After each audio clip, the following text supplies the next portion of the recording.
আজকে আমরা শ্রেণীবিন্যাসের বিভিন্ন ধাপ পড়ব এবং ওখানে যা কিছু বলা আছে সেগুলো বুঝবো। তো চলে আসেন, জীববিজ্ঞানের প্রথম অধ্যায়ের হচ্ছে আপনার পেজ 10 এবং শ্রেণীবিন্যাসের বিভিন্ন ধাপে। তো দেখেন, এই ধাপগুলা পড়ার আগে আমাদেরকে আগে বুঝতে হবে যে বিষয়গুলা, এই জিনিসগুলা কি। তাহলে ওটা হচ্ছে শ্রেণীবিন্যাসের 7টা ধাপ। কয়টা ধাপ আছে বলেন তো? তাহলে প্রথম ধাপের নাম কি বলেন তো? রাজ্য। তাহলে ইংলিশে কি বলি আমরা এটাকে? তারপরে পর্ব, ফাইলাম বা ডিভিশন। তাহলে দেখেন, ফাইলাম বা ডিভিশন কেন লেখা আছে? ফাইলাম হচ্ছে প্রাণীদের ক্ষেত্রে। যদি আমি অ্যানিমেলিয়া জগতের প্রাণীদেরকে নিয়ে লিখতেছি, তাদের শ্রেণীবিন্যাস করতেছি, তখন আমরা কি লিখবো? পর্বের জায়গায় কি লিখবো? ফাইলাম। কিন্তু যখন আমি উদ্ভিদের শ্রেণীবিন্যাস করতেছি তখন কি লিখবো? ডিভিশন। ক্লিয়ার? তারপরে দেখেন, শ্রেণী মানে কি? ক্লাস, বর্গ, অর্ডার, গোত্র, ফ্যামিলি, গণ, জেনাস, প্রজাতি, স্পেসিস। কয়টা ধাপ আছে? 7টা। এবং দেখেন, এই 7টা ধাপ কিন্তু হচ্ছে আপনার বাঁকাভাবে লেখা আছে, তাই না?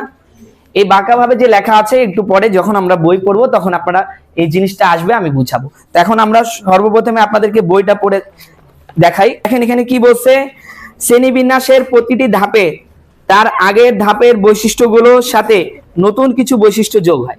অর্থাৎ দেখেন, এখানে যে একটা ধাপ, এর পরের ধাপ এটা না? তাহলে এখানে যে বৈশিষ্ট্যগুলো আছে, ধরেন 5টা বা 6টা বৈশিষ্ট্য আছে। আমি যদি বলি অ্যানিমেলিয়া জগতের, তাহলে অ্যানিমেলিয়া জগৎ যে প্রাণীগুলো আছে তারা কি বলেন তো? বহুকোষী, সুকেন্দ্রিক কোষ দিয়ে তৈরি। তারপরেটা কি হবে বলেন তো? মানে এর পরের ধাপে পর্ব। তাহলে আমাদের পর্বটা কি বলেন তো? কর্ডাটা। পর্বটা কি? আর কর্ডাটা হওয়ার প্রধান শর্তই হচ্ছে নটোকর্ড। দেখেন, এখানে যে বৈশিষ্ট্যগুলো ছিল তার সাথে আরো বৈশিষ্ট্য যোগ হইল না? তাহলে লাইনটা কি সবাই ক্লিয়ার? তাহলে প্রত্যেক ধাপে নতুন বৈশিষ্ট্য যোগ হবে। প্রত্যেক ধাপে কি হবে বলেন তো সবাই? নতুন বৈশিষ্ট্য যোগ হবে। তারপরে দেখেন, যত উপরের ধাপ তার অন্তর্ভুক্ত বৈশিষ্ট্যের সংখ্যা তত কম এবং তোমার অন্তর্ভুক্ত জীবের সংখ্যা তত বেশি।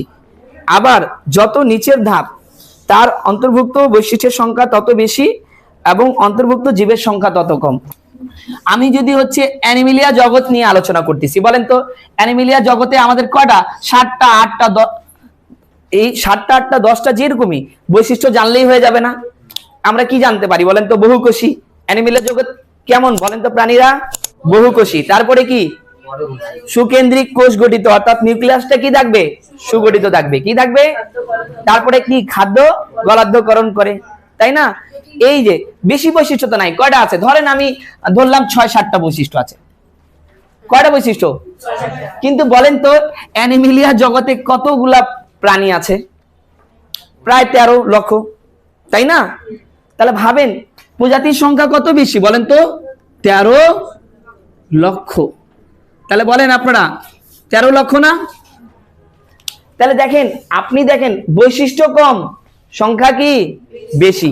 এখন বলেন, আমরা যদি পর্বতে আসি, তাহলে আমাদের পর্বটা কি বলেন তো? কর্ডাটা। পর্বটা কি? তাহলে আমাদের যদি পর্বটা কর্ডাটা হয়, তাহলে এখানে কয়টা বৈশিষ্ট্য ছিল বলেন? 7টা। কর্ডাটার আরো 5-6টা বৈশিষ্ট্য হবে, সেখানে কি হবে? যোগ হবে না?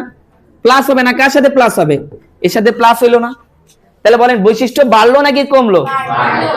তাহলে যত নিচের ধাপে যাব বৈশিষ্ট্য বাড়বে নাকি কমবে? তাহলে বৈশিষ্ট্য কি হবে? কিন্তু বলেন তো, প্রাণীর সংখ্যা কি হবে? প্রাণীর সংখ্যা কি হবে? আমরা কর্ডাটা ধরেন হচ্ছে 13 লক্ষ প্রজাতি প্রাণী আছে অ্যানিমেলিয়া জগতে, কিন্তু কর্ডাটা কি সব 13 লক্ষই কি কর্ডাটা? সবচেয়ে বেশি আছে কি? আমরা আর্থ্রোপোডা পড়ে আসছি না? সবচেয়ে বেশি প্রজাতি প্রাণী কোথায় পাওয়া যায়? আর্থ্রোপোডা পর্বতে না? তাহলে কর্ডাটাতে কম পাওয়া যায়। তাহলে দেখেন সংখ্যা কমলো কিনা? বলেন আরো নিচে যাব, কিসের ধাপ? বৈশিষ্ট্যের ধাপ কি হবে? বৈশিষ্ট্যের সংখ্যা বাড়বে, কিন্তু তোমার হচ্ছে প্রাণীর সংখ্যা কি হবে? কমবে। তাহলে কি বলতেছে? ওই লাইনটা ক্লিয়ার দেখো সবাই। বলতেছে এখন উপরের ধাপ তার অন্তর্ভুক্ত বৈশিষ্ট্যের সংখ্যা কম। বৈশিষ্ট্যের সংখ্যা কি? কম। নিচের ধাপ বৈশিষ্ট্যের সংখ্যা বেশি। উপরের ধাপ প্রাণীর সংখ্যা বেশি, নিচের ধাপে প্রাণীর সংখ্যা কম। এবার বুঝতে পারলেন? লাইনটা ক্লিয়ার সবার? আচ্ছা, এখন সামনে আগাবো আমরা। দেখেন তারপরে কি বলছে। তারপরে বলা হয়েছে যে একটি জীবকে প্রজাতি পর্যায়ে বিন্যাসের মূলত আন্তর্জাতিক কোড চিহ্নিত 60টি ধাপ আছে। কয়টি ধাপ আছে? 60টি ধাপ ইতিপূর্বে আমরা পড়লাম। হ্যাঁ, এখন চলে যান আপনার, দেখেন পেজ হচ্ছে 11তে চলে আসেন। এই 11তে পেজে চলে আসেন। আজকে আমরা পড়ব উপরের ধাপ যেন বড় একটি সেট আর নিচের ধাপ হলো তার উপসেট। আমরা বিভাগ পড়ি না? বিভাগ জানি তো, বিভাগের আন্ডারে কি থাকে বলেন তো? জেলা। জেলার আন্ডারে কি থাকে? উপজেলার আন্ডারে কি থাকে? তাহলে যদি আমি এরকম করে দেখেন, আমরা বাংলাদেশ নিতে পারি, তাই না? তাহলে বাংলাদেশকে আমরা কি কল্পনা করতে পারি বলেন তো? রাজ্য। বাংলাদেশকে কি কল্পনা করতে পারি? তাহলে রাজ্যের পরে কি বলেন তো? বিভাগ। তাহলে আমরা পর্বকে কি কল্পনা করতে পারি? বিভাগ। আবার হচ্ছে জেলাকে কি কল্পনা করতে পারি? তারপরে উপজেলাকে কি কল্পনা করতে পারি? তাহলে বলেন সবচেয়ে বেশি কি? এটা না? তারপরে আস্তে আস্তে কি হচ্ছে? তাহলে বলেন এটা যদি হচ্ছে সেট হয়, এটা সেট, এটা যদি সেট হয় তার উপসেট কোনটা হবে বা সাবসেট কোনটা হবে? বিভাগ। কারণ দেখেন বাংলাদেশের ভিতরেই একটা বিভাগ আছে। কয়টা বিভাগ আছে? তাহলে বলেন এই বাংলাদেশে কয়টা বিভাগ আছে? 8টা। এবং আমাদের হচ্ছে রংপুর বিভাগ, এই রংপুর বিভাগে কয়টা জেলা আছে বলেন? 8টা। তাহলে আপনি ভাবেন এটা যদি হচ্ছে সেট হয় তাহলে এটা কি হবে? উপসেট। তাহলে এই যে এটার উপসেট কোনটা হবে? জেলা। জেলার উপসেট কোনটা হবে? তাহলে আমরা এখানে বলতে পারি না? তাহলে বলেন তো রাজ্যের উপসেট কোনটা? পর্বের উপসেট কোনটা? শ্রেণীর উপসেট, বর্গের উপসেট, গোত্রের উপসেট, গণ উপসেট।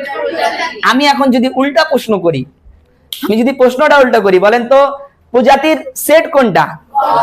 তাহলে কি উত্তর দিবেন? আসতে পারে না। শ্রেণীর সেট কোনটা? তাহলে উল্টা জানতে হবে কিনা? তাহলে বুঝতে পারলেন সেট আর উপসেট জিনিসটা। এবং দেখেন এই সেট আর উপসেটকে আপনার হচ্ছে সাজানো হয় এই বাঁকা করে। কিভাবে সাজানো হয়? বাঁকা করে সাজানো হয়েছে না? এই যে সেট আর উপসেটকে বাঁকা করে এইভাবে সাজানো, এই পদ্ধতিটাকে কি বলা হয় বলেন তো? Nested hierarchy. কি বলা হয়? ক্লিয়ার সবাই? এই পদ্ধতিকে কি বলা হয়? Nested hierarchy. অর্থাৎ জানেন এখানকার বৈশিষ্ট্য জানলে এই বৈশিষ্ট্যটাকে তোমার হচ্ছে হাইড করা হয়, গোপন করা হয়। ক্লিয়ার? এ দেখেন আমি যদি বলি আমরা করডাটা পর্বের প্রাণী, আমরা কোন পর্বের প্রাণী? তাহলে আমাদের পর্বের নাম কি? তাহলে আমরা কোন জগতের হতে পারি বলেন তো? প্রাণী আমরা কোন জগতের হতে পারি? অ্যানিমেলিয়া। যদি আমি বলি ধরো হচ্ছে একটা আম গাছ, তাই না? আম গাছ, তাহলে ওটা কোন জগতে হতে পারে? প্লান্টি। কোথায় হতে পারে?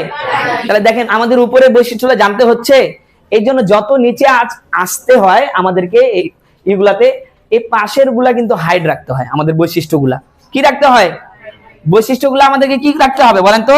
হাইড রাখতে হবে, উজ্জ্বল রাখতে হয়। আমরা যে এখন পড়বো ওটা দেখেন। তাহলে আমরা বললাম এই দেখেন উপরের ধাপ যেন বড় একটি সেট আর নিচের ধাপ হলো তার উপসেট। তাহলে উপরের ধাপটা কি? সেট। নিচের ধাপটা উপসেট। উপরের ধাপটা সেট, তাহলে নিচের ধাপটা উপসেট। আচ্ছা, রাজ্যের উপসেট হলো পর্ব, পর্বের উপসেট হলো শ্রেণী, শ্রেণীর উপসেট হলো বর্গ ইত্যাদি। শ্রেণী বিন্যাসের এই পদ্ধতিকে কি বলা হয় বলেন? Nested hierarchy. এটা লেখার একটা নিয়ম, যেটা হচ্ছে কি নেস্টেড হায়ারার্কি।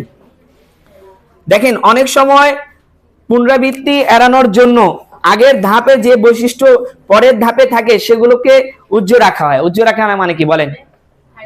হাইড করা হয়, গোপন করা হয়। অর্থাৎ আমি তো এই বৈশিষ্ট্যটা এখানে জানি, এর 5টা বৈশিষ্ট্য আছে, আমাকে পর্বতে আসে আবার 5টা বৈশিষ্ট্য লেখার দরকার আছে। আমি বললাম মানুষের হচ্ছে তোমার লেখক পর্ব সম্পর্কে, এখন মানুষ বহুকোষী সুকেন্দ্রিক এগুলা কি লেখার দরকার আছে না? আমি পর্ব করডাটা এখান থেকে লেখা শুরু করব, করডাটা থেকে। বুঝতে পারলেন? তাহলে উপরের যে ধাপ তার বৈশিষ্ট্যটা কি করা হয়? হাইড করা হয়। কথা কি ক্লিয়ার সবাই?